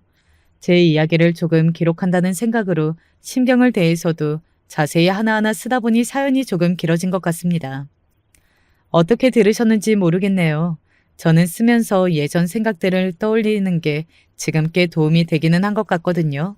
여러분의 시간도 헛되지 않게 부디 재밌게 감동을 주는 가슴에 남는 이야기였으면 하는 바람도 있네요. 저는 이제 그만 여기서 사연을 줄일까 합니다. 언젠가 제가 여기에 사연을 보낸다는 것도 있게 되는 날이 오겠죠. 하지만 보내놓으면 또 듣다가 기억이 날지도 모르잖아요. 아, 이게 내 이야기지 하고 말입니다. 긴 이야기 마지막까지 어디 가지 않으시고 저와 함께 해주셔서 감사합니다. 들으시는 모든 분에게는 좋은 일만 가득하시기를 바랄게요. 언제 어디서나 건강이 최우선이니 늘 건강 조심하시고요. 이런 사연은 들어보기만 했지 제가 풀게 될 거라고는 한 번도 생각을 안 해봤는데 최근에 통쾌했던 일이 하나 있어서 다른 분들에게도 제 이야기를 해보고자 이렇게 사연을 정리해봅니다. 참고로 막장 중에 막장을 달리는 집안의 이야기가 있기 때문에 혈압 높으신 분들은 들으시는데 주의하시면 좋을 것 같아요. 저는 어렸을 때부터 성질 한번 괄괄하다는 소리를 끊임없이 들었습니다. 여자는 자고로 참하고 조심해야지 라는 것과는 정반대되도록 행동하는 것이 바로 저였죠. 부모님은 얘가 나중에 커서 어쩌려고 이러노? 하며 혀를 끌끌 찼고 학창시절 친구들 중 남자애들은 제가 반에 나타나면 쉽사리 다가오지도 못할 정도였습니다. 아마 제가 요즘 시대에 태어났다면 그냥 기가 센 흔한 여자 중 한 명이지 않았을까요? 아무튼 워낙 어지간한 남자보다도 더 기가 세게 살아오다 보니 사실 주변에 사람이 많던 것은 아니었지만 그럼에도 불구하고 그럭저럭 친구도 사귀며 연애도 곧잘 해왔죠. 특히 지금 남편과는 제가 고등학생 때 처음으로 만나게 되었는데 제 성격 탓인지 첫 만남도 무척 웃겼어요. 당시 남편은 저보다도 왜소한 덩치였고 너무 조용하게 지내는지라 알게 모르게 반에서 조금 노는 애들에게 무시를 당하는 편이었는데 어느 날은 날라리들이 제 남편을 또 괴롭히려 하길래 대신 애들을 구박하고 복도를 지나던 선생님을 불러와서 크게 혼을 내준 적이 있었죠. 남편은 저에게 고맙다고 인사를 했고 그때가 저와 남편의 첫 만남이나 다름없습니다. 그 사건 이후 저희는 친구로서 꽤 친하게 지냈습니다. 저보다 약한 남편을 위해 제가 교복마이를 벗어준 적도 있었고 겨울에 담요를 두르고 있다가도 남편이 추워하면 제 담요를 건네줄 정도로 친근하게 굴었습니다. 지금 생각해보면 남녀가 바뀌었다고 생각이 들 만한 행동이었지만 그때는 저나 남편이나 그런 행동이 전혀 어색하다고 보지 않았습니다. 지금에 와서야 가끔 남편이 그때 이야기를 하며 창피한 과거였지 라고 머리를 극적이는 정도죠. 저희가 연인 사이가 된 것은 고등학교 2학년 때였습니다. 신기하게도 분명 고등학교 1학년 때는 제가 더 컸는데 남편은 늦게 자라는 편인지 고등학교 2학년이 되니 저보다 머리가 조금 더 위에 있을 정도로 훌쩍 컸어요. 그 모습을 보니 기분이 오묘하더라고요. 언제까지 제가 지켜줘야 되는 사람이라고 생각을 했는데 키도 큰 데다 살도 좀 붙은 모습을 보니 처음으로 보호받을 수 있을 것 같다는 느낌이 들었죠. 고등학교 2학년에 새 학기가 시작되고 얼마 지나지 않아서 남편은 저에게 수줍은 얼굴로 절 복도로 끌고 가선 고백을 했습니다. 이런 멘트로요. 작년부터 좋아했다고. 우리 사귀자고요. 당시 남편에게 호감이 있던 저는 흔쾌히 이를 받아들였습니다. 남편과는 연애만 거의 13년을 했기에 서로의 가족들에 대해서는 모르는 게 없었어요. 특히나 저는 남편의 형제 중 유일한 딸이자 늦둥이 막내였던 아가씨와 유독 친하게 지냈죠. 아가씨가 걸음마도 서툴 적부터 봐왔기 때문에 사실상 나이로는 불가능할지라도 마음만큼은 제가 낳아서 기른 거라고 봐도 무방할 정도였습니다. 어린아이가 하루하루 갈수록 날이 다르게 쑥쑥 큰다는 것도 아가씨를 보며 알았고, 제가 학교를 다닐 적만 해도 후줄근해 보여 입기 싫었던 교복이 사실 그 나이 때 아이들에게 무척이나 잘 어울리고 그 자체만으로도 예뻐 보인다는 것 역시 아가씨를 보며 알았습니다. 아가씨는 저와 15살이나 차이가 났기 때문에 가끔 시어머니와 시아버지가 바쁘실 땐 제가 남편을 따라가서 남편의 집에 들러 아가씨와 놀아주는 날도 엄청 많았습니다. 사실 저는 어린아이들을 그렇게 좋아하지 않았죠. 저에게도 동생이 하나 있는데 동생이 워낙 말썽을 부리고 소리만 빽빽 지르는 녀석이었던지라 자연스레 애들이라면 학을 떼게 되더라고요. 하지만 아가씨만큼은 너무도 사랑했습니다. 어쩜 그렇게 얌전하고 착한 짓만 하는지, 어릴 때도 어지간해서는 눈물 한 방울 안 흘리던 의젓한 아가씨는 나중에 초등학교, 중학교에 가서는 어버이날 카네이션을 만들며 제 것까지 가져와 가슴에 달아주기도 하고, 제 생일이라고 얼마 안 되는 용돈을 모아 케이크를 사서는 남편과 함께 깜짝 파티를 열어주기도 했습니다. 솔직한 말로 제 친동생보다 아가씨를 더욱 아낀다고 할 정도로 아가씨는 그만큼 누구에게나 사랑받을 만한 인품을 갖추고 있었습니다. 생판 남인 제게도 아가씨가 그런 존재였는데 남편네 집에서는 당연히 더했죠. 시어머니는 딸을 낳고 싶었지만 아들만 연속으로 3번을 낳았고 마지막이라고 다짐한 임신에서 드디어 아가씨를 갖게 되었으니 그런 상황에서 어떻게 아가씨가 사랑받지 않을 수가 있겠어요?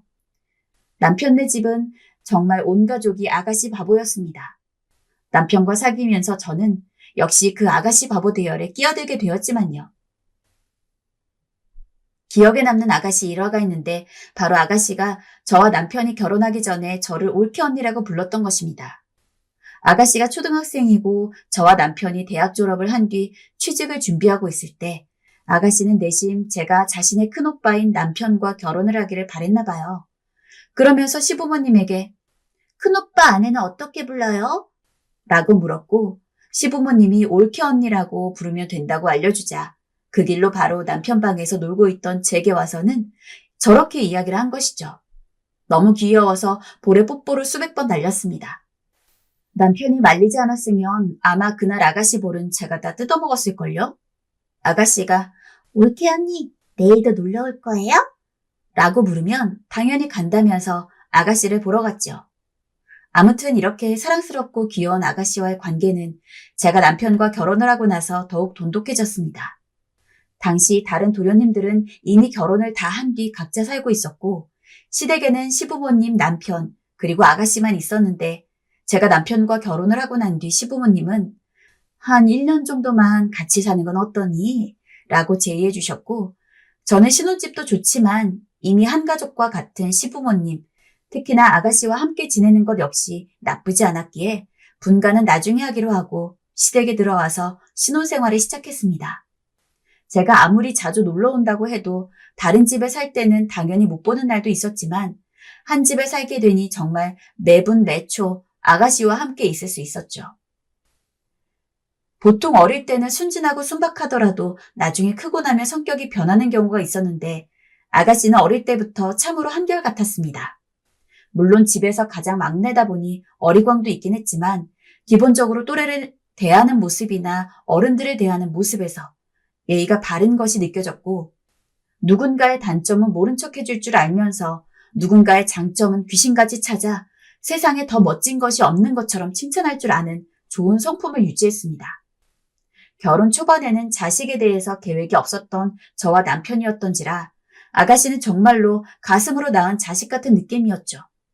또 한편으론 제 말괄량이 친동생과는 다른 너무도 천사 같은 동생이기도 하고요. 언제까지나 저희 품에서 어린애처럼 있을 것만 같던 아가씨도 성인이 되어서 대학 생활을 시작했습니다. 입학식에 시댁 식구들과 함께 우르르 몰려갔는데 당황해하던 아가씨 표정이 아직도 기억에 남네요. 부모님 걱정 덜어주겠다고 밤늦게까지 공부하며 성적 장학금을 타고 원만한 교우관계까지 유지해가면서 4년간 알찬 대학 생활을 한 아가씨는 취직 역시 무척이나 빠르게 했습니다. 게다가 아가씨가 취직을 할 쯤에는 저희에게도 자식이 생겼는데 일하느라 바쁘고 힘들 텐데 올케 언니가 더 힘들잖아요. 라며 뭐라도 거두려고 팔 걷어붙이고 나서는 아가씨 덕분에 제 육아는 그렇게 힘들지도 않았습니다. 내심 아가씨가 평생 우리랑 같이 살았으면 좋겠다고 생각했는데 아가씨는 직장을 다닌 지 약 1년 만에 결혼을 하고 싶은 사람이 있다면서 저희에게 소개를 했죠. 솔직히 저는 아가씨의 남편이 될 사람, 즉 시매부가 그리 탐탁치 않았습니다. 늘 성실하고 미래를 세울 줄 아는 아가씨에 비해 어딘가 어리벙벙해 보이고 뭐 잘난 것도 하나 없어 보이는 사람이었거든요. 하지만 아가씨가 너무 좋아했기 때문에 저희는 아가씨의 판단을 믿고 그대로 결혼을 허락했습니다. 기저귀도 못 대고 있을 때 처음 만났는데 벌써 이렇게 커서 시집을 간다니 제 감회가 다 새롭더라고요.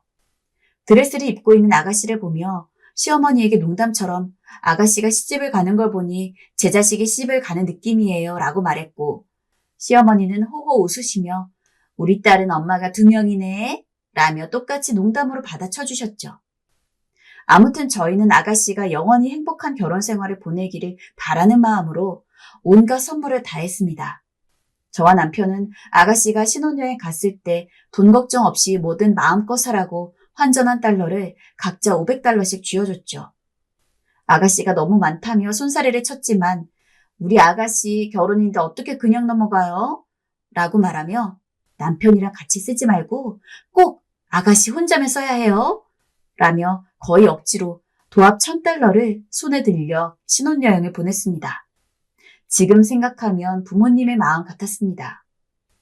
아가씨는 신혼여행을 가서도 저희에게 꾸준히 연락을 했어요. 남편과 결혼하고 나서부터 시부모님, 남편, 도련님들, 그리고 아가씨가 들어가 있는 단톡방에 저도 들어가게 되면서 평소에 별일이 없을 때도 시시콜콜한 이야기들을 나누고 했는데 아가씨는 자기 눈에 예쁘고 멋진 것들이 보일 때마다 사진을 찍어서 저희 단톡방에 올리더라고요. 그리고 중간중간 꽃이나 화려한 액세서리, 옷 등을 보면 같이 찍어서는 이 옷 엄마가 입으면 너무 이쁠 것 같아요. 올케 언니랑 잘 어울릴 것 같은데 이거 사갈게요. 등등 본인 신혼여행인지 우리 선물 사주러 가는 여행인지 구분이 안 갈 정도였죠. 멀리 떨어져 있어도 가족 생각하는 마음이 예쁜 아가씨였기 때문에 카톡이 시도 때도 없이 울려도 그저 즐거워서 하나하나 다 확인하며 답장을 보냈습니다. 그렇게 짧고도 긴 아가씨의 신혼여행이 끝나고 본격적인 신혼생활이 시작되었습니다. 저도 그렇고 다른 도련님들과 시부모님 모두 아가씨가 세상에서 제일 행복하게 결혼 생활을 즐길 거라고 생각했어요. 그렇게 원하는 결혼이기도 했고 아가씨의 성품이라면 누구에게 미움받을 일도 없으니 그저 꽃길만이 펼쳐져 있을 것 같았죠. 하지만 이런 굳건한 믿음이 무색하게도 아가씨는 절대로 받아서는 안 될 대접을 본인 시댁에서 받고 있었습니다. 처음에 징조를 보인 건 아가씨가 신혼생활을 한 지 한 달째였어요. 그때부터 아가씨 연락이 점점 뜸해지기 시작했습니다. 원래 평상시 같았으면 먼저 연락이 와서 미주알 고주알 밝은 목소리로 수다를 떨었을 아가씨인데 이상하게도 결혼을 하고 나선 연락이 잘 오지 않았어요. 어쩌다 제가 전화를 걸어도 받는 일도 드물었죠. 처음엔 결혼하고 나서 바빠졌나 보다 하고 대수롭지 않게 생각했지만 점점 뭔가 이상하다는 생각이 들더라고요. 한 번도 이런 적이 없었으니까요. 그러던 어느 날 걱정이 된 나머지 제가 아가씨가 있는 집 쪽으로 찾아갔습니다. 그리고 전화를 걸어 집 앞이라며 잠시 커피를 한잔 하자고 말했죠. 커피요? 아가씨는 힘이 없고 풀이 죽어있는 목소리였어요. 몇 분 후 아가씨가 나왔는데 아직도 그 모습을 잊을 수가 없습니다. 아가씨 얼굴이 말이 아니었어요. 뭐라고 설명해야 할까요? 꼭 무슨 사고라도 당한 사람처럼 온몸에 기운이 없었고 뭔가 굉장히 지친 듯한 얼굴이었어요. 저는 그런 아가씨 얼굴을 보고 놀랐지만 일단은 티내지 않고 아가씨를 데리고 근처 커피숍으로 갔습니다. 언니, 여기까지 와줘서 고마워요. 제가 너무 연락을 안 했죠? 아가씨는 동네까지 왔으니 자기가 커피를 사겠다고 박박 우겨 제 커피까지 시켜주고는 힘없는 목소리로 물었습니다. 저는 아가씨에게 무슨 일이 있냐고 묻고 싶었지만 일단 그 마음을 꾹 참고는 근황부터 물었죠. 남편이랑은 어떻게 지내는지, 신혼생활은 어떤지, 남편이 잘 해주는지 같은 것들이요. 좋아요, 언니. 남편도 잘 해주고요. 아가씨 같지 않은 단답이었죠. 신혼이면 남편과 이런 일이 있다, 저런 일이 있다, 한창 자랑하듯 늘여놓을 만도 한데 이젠 확신이 들었습니다. 아가씨, 얼굴이 왜 이리 안 좋아요? 신혼생활이면 한창 좋을 땐데 먹구름이 낀 것 같네? 무슨 걱정이 있어요? 제 얼굴 많이 안 좋아 보여요? 아가씨는 그렇게 저에게 묻더니 갑자기 울음을 터뜨렸습니다. 갑작스런 눈물에 놀란 제가 서둘러 아가씨 옆으로 가 아가씨를 안아주었는데 아가씨는 안심이 된 건지 더 울기 시작했어요. 언니, 언니. 하염없이 제 이름만 외치면서요. 아가씨, 무슨 일이 있는 거죠? 그죠? 남편이랑 잘 안 맞는 거예요? 그제야 아가씨는 하나하나 말하기 시작했습니다. 남편에 관한 것을요. 처음 연애했을 땐 자신에게 무척 잘해주었다고 합니다. 하나하나 섬세하게 모든 것을 자기 취향에 맞춰주고 배려심도 많은 남자였다고 합니다. 그런데 결혼을 하고 나니 이상하게 자기에게 짜증을 부리더랍니다. 신혼여행을 갔을 때도 사실 그다지 행복하지만 않았는데 남편이 신혼여행을 가서 자기와 시간을 보내기는커녕 혼자 놀러다니기 바빴다고 하더군요. 일생에 한 번뿐인 신혼여행인지라 사진도 찍고 추억도 많이 만들고 싶었는데 남편이 밤마다 혼자 수다니니 아가씨는 혼자 있는 시간이 많았다고 해요. 그래서 저희한테 문자를 많이 한 것도 너무 외로운 마음에 그랬다고 하더라고요. 그 이야기를 듣는데 어찌나 한숨이 나오던지 저는 당장 심해불안 작자를 찾아가 정말 멱살을 흔들고 싶은 심정이었습니다. 신혼여행에서 벌써 그런 식으로 행동한다면 그 뒤 생활이 뻔한 거 아니겠어요? 아가씨가 울지만 않았다면 전 아마 그 자리에서 일어나 심해부를 보러 갔을 겁니다. 다 제 잘못인 것 같아요, 언니. 몇 년을 연애해보고 결혼했어야 했는데 좋아하는 마음이 커서 너무 서둘렀던 것 같아요. 그게 왜 아가씨 잘못이에요? 좋아하는 사람이 무슨 잘못이 있다고. 그놈이 잘못한 거지. 이런 걸로 자기 탓하지 말아요. 언니, 오늘 얘기 들어줘서 고마워요. 그래도 언니한테 말하고 나니까 마음이 많이 시원해졌어요. 그간 언니한테 연락하지 못한 것도 연락하면 내가 이렇게 힘든 거 다 털어놓을까봐 못했어요. 미안해요. 저는 그날 아가씨를 보내놓고도 속이 너무 상해 밤잠을 설쳤습니다. 남편에게 말하자 남편도 난리가 났죠. 하지만 차마 시부모님한테까지 말씀드리지 못했습니다. 일단은 아가씨가 심해부와 잘 얘기해본다고 하고 알아서 해보겠다고 했으니 믿어주는 것 말곤 할 수 있는 게 없었습니다. 너무나 다행인 건 그 뒤 아가씨에게 연락이 왔고 굉장히 긍정적인 문자였습니다. 언니, 남편이랑 얘기 잘했어요. 남편도 저한테 제대로 신경 못 써줘서 미안하다고 했고 앞으로 우리 서로 잘 맞춰 나가면서 살아보기로 했어요. 오늘은 남편이 아침까지 차려줬어요. 이거 봐요, 언니. 문자를 받자마자 안도의 숨이 흘러나왔습니다. 아가씨는 그 뒤로 정말 남편과 이야기가 잘 풀렸는지 계속해서 저한테 문자를 보냈고 즐거운 신혼생활의 이야기를 간간히 전달해 주었습니다. 아가씨가 그저 행복하기만 바랬는데 저는 짐 하나를 마음속에서 덜어낸 기분이 들었어요. 그러던 어느 날이었습니다. 잠시 집안일을 하느라 핸드폰을 안 본 사이에 아가씨로부터 부재중 전화가 10개나 찍혀 있었어요. 무슨 일인가 싶어 전화를 걸어보니 또 그때는 아가씨가 연락을 받지 않았어요. 걱정이 된 마음으로 아가씨 전화를 기다리고 있는데 현관문을 두드리는 소리가 들렸어요. 직감적으로 아가씨일 것 같다는 생각이 들었어요. 나가보니 아가씨가 눈물 고인 얼굴로 서 있더군요. 더군다나 아가씨는 지금껏 보지 못한 너무도 남루한 행색이었고 심지어 슬리퍼도 짝짝이로 신고 있었죠. 저는 아가씨의 모습에 놀라 말까지 버벅거렸어요. 아가씨. 언니, 저 오늘 여기서 하루 잘 수 있어요? 오빠한텐 아무 말 하지 말아주세요. 아가씨는 그렇게만 말한 뒤 쪼르르 집 안으로 들어와 빈 방을 찾아 들어갔습니다. 그리고 방문을 닫곤 밖으로 나오질 않았어요. 아가씨, 식사는 해야죠. 밥 안 먹었잖아요. 아가씨? 하지만 아가씨는 어떤 대답도 들려주지 않았습니다. 그저 입을 꾹 다물고 실어증에 걸린 사람처럼 방 안에 콕 들어박혀 나오질 않았어요. 남편이 퇴근하여 집에 돌아왔을 때야 아가씨는 빼꼼 얼굴을 비추었고 다시 들어갔습니다.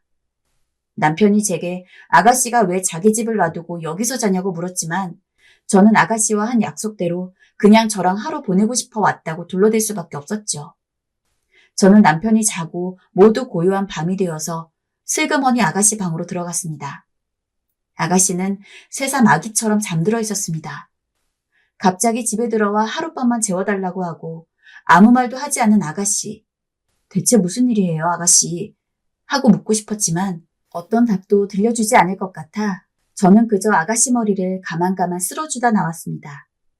나중에 아침에 일어나니 아가씨는 인사 없이 이부자리를 예쁘게 정리해놓고 나간 후였습니다.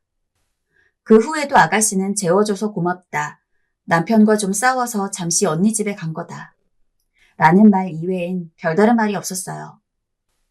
그리고 저는 그 말을 일단 믿었습니다. 사이가 아무리 좋다 해도 부부끼린 싸우기 마련이고 그럴 땐 남편 얼굴이 보기 싫어 집 밖에도 나가기도 하니까요. 저도 그랬고요. 허나 그때까지만 해도 몰랐죠. 아가씨에게 정말 어떤 일이 있었는지요. 그 후 제 삶은 조금 바빠졌습니다. 남편이 회사를 그만두고 장사를 하기로 결정하면서 저도 같이 장사에 뛰어들게 되었거든요. 첫 장사라 긴장도 되고 어떻게 하는지 하나부터 열까지 배워나가는 처지였기 때문에 몸이 10개라도 모자랄 지경이었습니다. 다행히 시댁 식구들이 도와주었기에 망정이지 그렇지 않았다면 정말 초보 사장 딱지를 떼지 못하고 헤맸을 것 같아요. 이땐 아가씨 얼굴도 자주 볼 수 있었어요. 아가씨는 제가 바쁘고 힘들다는 소식을 듣자마자 하던 일을 그만두고 달려와 저를 도와주기 시작했어요. 당시 저희 부부는 고깃집을 했었는데 제가 고기 굽고 불판 드는 일이나 식탁 닦는 일을 하고 있으면 아가씨는 주방에서 열심히 설거지를 해줬죠. 가녀린 몸으로 하루에도 몇십 개의 그릇을 닦고 있으면 힘들만도 한데 그런 내색 없이 구슬땀을 흘려가며 저와 남편을 도와주었습니다. 아가씨 덕분에 주방은 마음 놓고 맡길 수가 있었어요. 저와 남편은 아가씨에게 고마운 마음을 담아 당시 작은 선물을 해줬는데 아가씨는 저희가 해준 선물 겨울 점퍼를 너무 좋아하며 겨울 내내 입고 다니더라고요. 여전히 아가씨는 저희에겐 착하고 다정하고 따뜻한 아이 같은 사람이었죠. 저희 장사도 안정되고 매출도 괜찮아질 무렵엔 사람을 썼기 때문에 아가씨 얼굴을 볼 일이 좀 뜸해지긴 했지만 그래도 저는 계속 연락을 유지하면서 남편과의 사이는 어떤지 물어보곤 했습니다. 아가씨 목소리가 결혼 전처럼 늘 밝고 환한 건 아니었지만 아가씨는 나름대로 직장도 다시 새로 구하고 사람들도 사귀어가며 잘 살아가는 것 같았어요. 그게 참 안심이 되었죠. 당시 아가씨에게 친해진 동네 친구가 있었는데 어느 날은 아가씨 집에 갔더니 저에게 소개해 주더라고요. 아가씨 또래 예쁘장하게 생긴 여자였습니다. 그런데 어쩐지 뭐랄까 말투도 그렇고 조금은 여우 같은 인상의 여자였어요. 순하고 심성이 착한 아가씨와는 다른 느낌이어서 어떻게 친해졌을까 궁금했는데 아가씨 말론 옆집 여자가 먼저 아가씨에게 다가왔다고 하더라고요. 아무튼 그 후론 아가씨네 집에 가면 셋이서 어울리는 일이 많아졌어요. 아가씨의 옆집 여자는 솔직히 알면 알수록 비호감이었어요. 어머, 이 가방 어디서 산 거예요? 너무 촌스러운 거 아니에요? 장난이에요, 장난. 살을 좀 빼셔야겠는데요. 제가 좋은 요가 선생님 추천해 드릴게요. 가끔 보는 저한테 이런 말들을 거리낌 없이 늘어놓곤 했는데 기분이 무척 불쾌하더라고요. 예의와 선을 모르는 여자 같았습니다. 특히나 그 옆집 여잔 남자의 관심에 목마른 여자 같았어요. 예를 들어 지하철을 탔는데 어떤 남자가 날 계속 쳐다보더라. 너무 부담스러워서 내렸다. 결혼을 했다고 말해도 자기 쫓아다니는 남자가 한 트럭이다. 이런 식으로 자랑을 하는데 외모가 뛰어나게 예쁜 것도 아니었기에 도통 믿을 수가 없는 말들이었죠. 그리고 아가씨는 잘 모르는 것 같았지만 은근히 아가씨를 질투하는 눈길도 느껴졌어요. 아가씨가 어떤 옷을 사면 별로라는 식으로 깎아내리거나 화장이 잘 안 됐다고 말하면서 자기가 더 우위에 있다는 걸 드러내려고 했어요. 저는 그 점이 가장 별로였어요. 저는 그렇다 치고 아가씨까지 괜히 질투해 아가씨의 자존심을 상하게 하는 짓들은 용납할 수가 없었거든요. 그래서 내심 아가씨가 이 여자랑 안 친해지면 좋겠다 생각했지만 성격 좋은 아가씨는 그냥 사람의 특성이라 생각하며 넘어가는 듯 했어요. 그러던 어느 날 제가 그 옆집 여자를 적극적으로 싫어하게 되는 일이 생겼어요. 장을 보고 있는데 아가씨의 남편인 심해부와 그 옆집 여자가 함께 있더라고요. 처음엔 너무나 충격을 받고 놀라 급히 몸을 숨겼습니다. 두 사람 사이가 예사롭지 않아 보였어요. 다정하게 말을 주고받고 있었는데 은근히 스킨십까지 하더라고요. 그리고 뒤이어 이어진 행동은 너무나 역겨웠죠. 바로 입맞춤이었습니다. 입술이 떨리더라고요. 그 자리에서 바로 튀어나와 두 년놈의 머리채를 붙잡으려 했습니다. 하지만 아가씨 얼굴이 떠오르더라고요. 만약 마음 약하고 상처 잘 받는 아가씨가 이 사실을 알게 된다면 생각하니 끔찍했어요. 아가씨는 분명 무너지게 분명했습니다. 결국 전 제가 본 걸 아무에게도 말 못하고 끙끙 앓다가 도저히 참지 못하고 2주가 지난 후에야 아가씨를 만나러 갔습니다. 아가씨는 반갑게 절 맞이해 주었지만 어쩐지 예전에 봤을 때보다 살이 더 빠져 있었고 수척해 보이더라고요. 저는 아가씨를 보자마자 본론으로 바로 들어가기로 했어요. 시간을 끌어봤자 오히려 일만 더 악화될 거라 여겼으니까요. 아가씨, 놀라지 말고 들어요. 내가 저번 날에 수미 씨랑 아가씨 남편 봤어요. 둘이서 이상한 짓거리들을 하고 있더라고요. 제 말을 듣자마자 아가씨 얼굴은 급격히 어두워졌고 저는 마음 한구석이 아파와 이런 말을 전해야 해 미안하단 말을 중얼거렸습니다. 하지만 뒤이어 아가씨가 한 말은 절 놀라게 했죠. 또 그이가 바람이 난 거예요? 또라뇨? 그럼 이전에도 이런 일이 있었다는 거예요? 그제야 저는 모든 걸 알게 되었죠. 아가씨는 차 한 잔을 머금더니 너무나 지친 얼굴로 말을 이어가기 시작했어요. 아무에게도 말하지 않겠다는 약속을 제게 받아내고서요. 이미 여러 번 제게 바람핀 걸 들켰어요. 처음 들킨 건 신혼생활한 지 한 달째였어요. 남편 주머니에 여자 물건이 있더라고요. 별일 아니겠지 싶었는데 남편 옷에 여자 향수 냄새 같은 게 종종 묻어 있었어요. 제가 이혼하자고 난리를 치면서 몰아붙이니까 남편이 직장에서 어쩔 수 없이 가야 하는 업소라고 자기 혼자 빠질 수 없어 가게 된 거라고 하더라고요. 그 말을 믿었어요. 근데 한 번 바람핀 남자는 못 멈춘다고 남편은 수시로 업소를 계속 가는 것 같았어요. 그리고 따로 여자도 만나는 것 같았고요. 그날 언니 집에 가서 하룻밤 자고 온 것도 남편이랑 그 일로 싸운 날이었어요. 제가 화를 낼 때마다 남편은 저한테 다신 안 그러겠다고 싹싹 빌었어요. 다신 안 그러겠다고. 예전에 다정한 사람으로 돌아오겠다고. 근데 그러고도 계속 이런 상황이 됐어요. 마음으론 이혼해야지 싶었는데 막상 이혼 얘기는 못 꺼내겠더라고요. 저는 이 모든 이야기를 듣고 온몸에 피가 거꾸로 솟는 기분이었습니다. 애지중지했던 아가씨가 결혼한 남자가 겨우 바람이나 펴대고 다니는 논팽이였다니. 저는 어떻게든 당장 이혼을 해야 한다고 말했습니다. 이렇게 사는 건 너무 불행한 일이라고요. 그놈 바람기는 절대 못 멈출 거라고요. 근데 아가씨가 제게 그럴 수 없다고 딱 잘라 말했습니다. 그렇게 강경한 표정의 아가씨는 처음이었습니다. 언니, 저 뱃속에 애가 있어요. 이번 주에 찾아가서 말하려 했는데 이렇게 말하게 되네요. 애 때문이라도 안 돼요. 아가씨는 몸속에 아이가 있다며 아이에게 흠을 주고 싶지 않다고 했습니다. 제가 아무리 말해도 아가씨는 안 된다며 고집을 부렸고 결국 저는 눈물을 흘리며 아가씨에게 화를 내다 집으로 돌아오고 말았습니다. 아가씨는 문자로 제게 절대 아무에게도 말하지 말라 했지만 저는 이 일을 두고 볼 수가 없었어요. 그래서 남편과 시부모님을 한자리에 모아놓고 말하려 했습니다. 그런데 다음날 하필 명절인지라 저는 명절날 말을 해야 하는 상황이었습니다. 거품 물고 쓰러질 시부모님을 생각하며 마음이 안 좋았지만 일을 해결하는 게 우선이었어요. 저는 명절날 마음을 가다듬고 남편과 함께 시부모님의 댁으로 갔습니다. 시부모님은 아가씨를 볼 생각에 기분이 좋은 상태셨어요. 아가씨가 우선 명절이 시작되면 시댁에서 하루를 보내고 그 이후에 친정집으로 올라올 거라고 이야기를 해둔 상황이었습니다. 그래서 어머니는 명절을 앞두고 아가씨가 올 것을 대비해서 미리미리 전도 붙여두고 아가씨 좋아하는 음식들도 만들어두는 등 만반의 준비를 하고 있었죠. 저는 그런 시어머니를 보다가 입이 떨어지지 않아 말을 하지 못하고 있었어요. 시어머니는 아가씨가 한다는 전화를 기다리셨습니다. 하지만 아침 10시가 되고 11시가 되어도 아가씨는 도통 전화를 걸지 않았죠.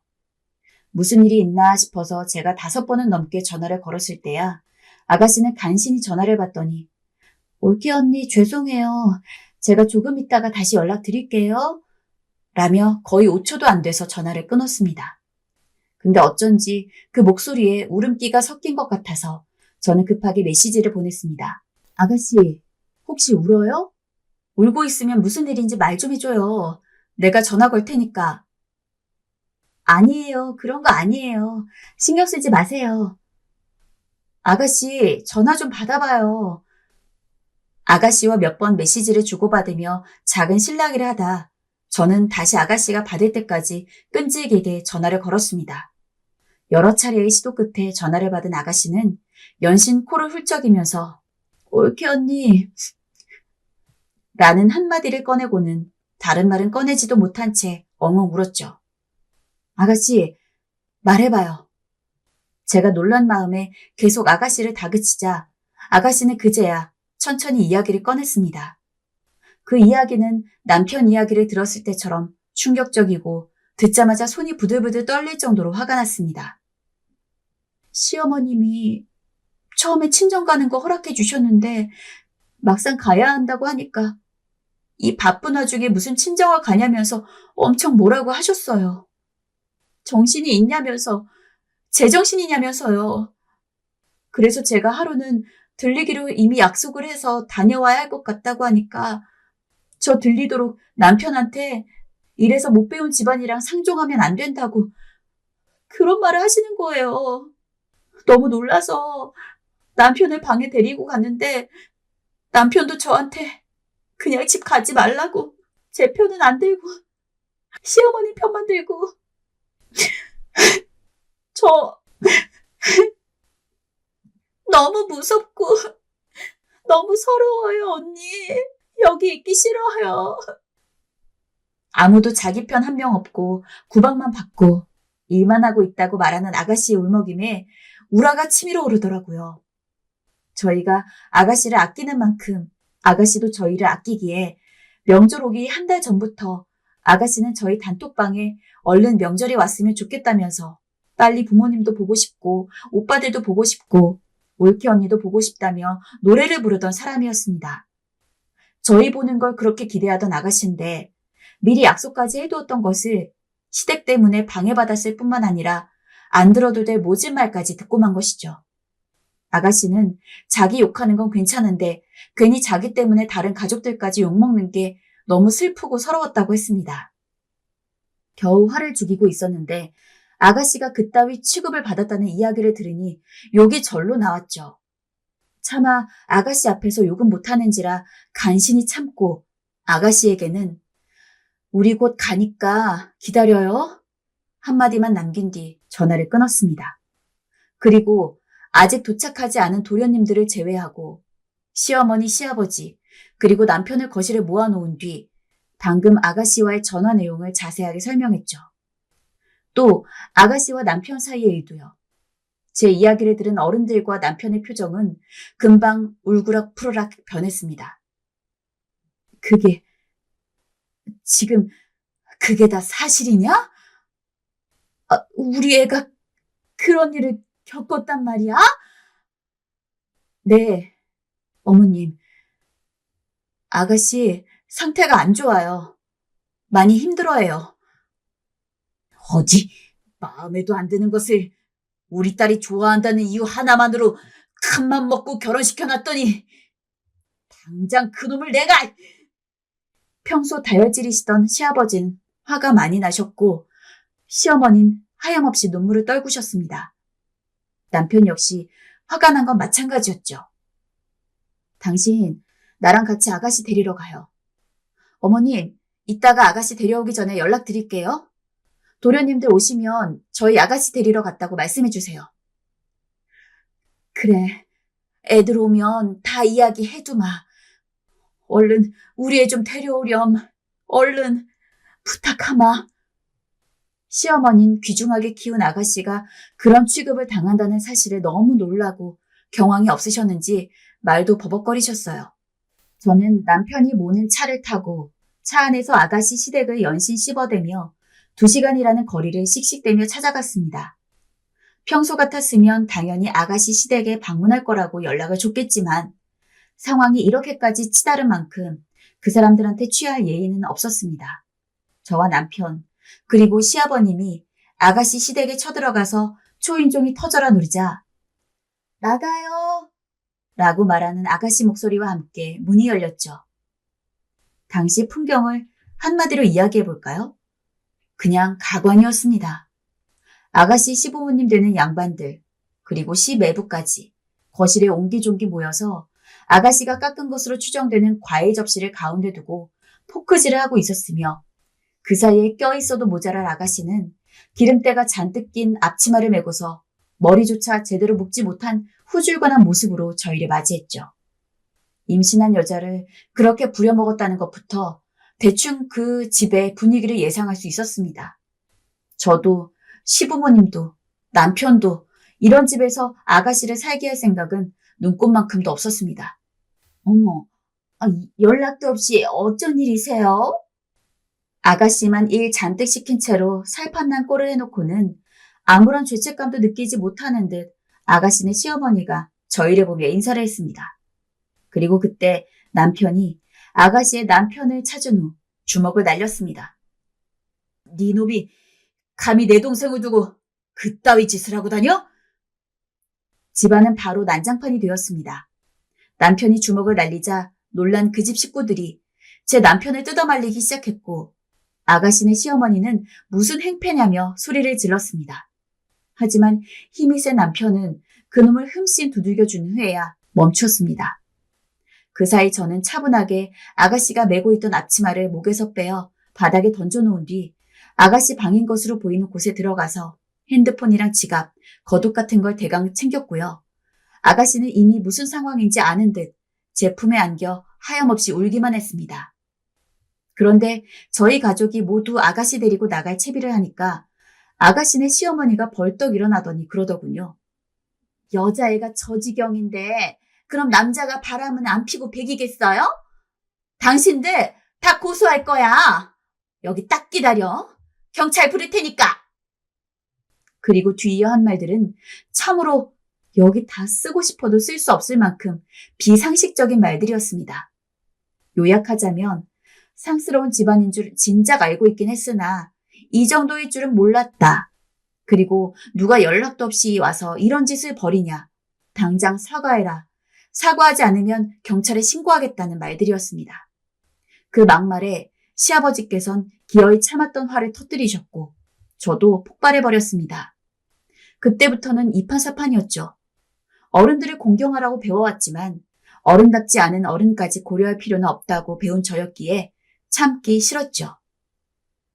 내 딸 같고 동생 같은 아가씨가 웬 거지 같은 놈한테 잘못 걸려서는 처음 상견례 할 때부터 이놈의 집구석 왠지 쎄한 게 마음에 드는 거라고는 하나도 없었는데 그래도 우리 아가씨가 좋아하는 사람 집안이니만큼 그냥 지켜봐 주렸더니 어디 이따위로 굴어? 아예 움직이지도 못하게 더 맞고 싶으면 어디 이번처럼 굴어봐. 진짜 가만 안 둘 테니까. 문득 심해부에 대한 분노가 치민 저는 온 힘을 다해서 심해부 뺨을 날렸습니다. 깜짝 놀랐는지 아가씨도 저를 말리려고 했지만 한 번 폭주를 한 상태라 멈출 수가 없었어요. 아무리 되새겨도 귀하게 자란 아가씨가 남편에게 그런 대접을 받으며 시집살이를 한다는 걸 참기가 어려웠습니다. 길길이 날뛰는 제 뒤로 시아버지와 남편까지 누구 하나 죽일 것처럼 노려보자 심해부는 그때서야 잘못했다면서 두 손 모아 싹싹 빌었습니다. 그렇게 어안이 벙벙한 채로 아무 말도 못하고 있는 아가씨네 시부모를 앞에 둔 저는 아가씨 팔짱을 끼고 시아버지와 남편과 함께 그 망할 집구석을 나섰습니다. 차를 타고 집에 도착하자 저희 걱정에 아무것도 못하고 있던 시어머니는 아가씨를 껴안고 엉엉 울었고 뒤늦게 이야기를 들은 도련님들은 잔뜩 화가 났는지 아가씨 시댁을 씹으며 분풀이를 했어요. 그리고 저는 아가씨에게 정말 이 결혼 생활 계속하고 싶어요? 라고 물었죠. 오물거리던 아가씨는 조심스레 고개를 저었습니다. 아이 때문이라도 결혼을 유지하고 싶었던 아가씨였지만 시댁에서 겪은 그 상황이 얼마나 상처였는지 안 봐도 비디오였습니다. 솔직히 이 사연을 들으시는 분들 중엔 제가 과했다고 말하시는 분들도 계실 것 같습니다. 하지만 저에게 아가씨는 딸과도 다름없는 사람입니다. 그리고 아가씨 시댁의 문을 연 순간 아가씨 몰골과 그 남편의 꼴을 본 사람이라면 누구든지 저와 같은 행동을 했을 거라는 생각이 들어요. 지금 아가씨는 결국 심해부와 이혼을 한 상태입니다. 솔직히 결혼을 한 뒤 누구보다 행복했을 거라고 생각했던 아가씨이기에 제 마음이 무척이나 아픕니다. 다시 밝게 웃고 있긴 하지만 종종 외로운 듯 보이는 아가씨 얼굴을 볼 때면 더더욱요. 하지만 참 착하고 고운 사람인 만큼 분명 다음에는 이러한 아가씨의 성품을 잘 알고 그에 맞게 대해줄 줄 아는 좋은 남자를 만날 수 있을 거라고 믿고 있어요. 부디 너무 늦지 않게 아가씨에게 딱 맞는 짝이 나타났으면 좋겠습니다. 여러분도 저희 아가씨에게 그런 남자가 오길 빌어주세요.